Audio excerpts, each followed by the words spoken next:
తరలి రాద తనే వసంతం తన దరికి రాని వనాల కోసం తరలి రాద తనే వసంతం తన దరికి రాని వనాల కోసం గగనాల దాకా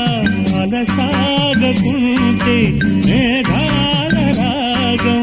ఇలా చేరుకోదా తరలి రాద తనే వసంతం తన దరికి రాని వనాల కోసం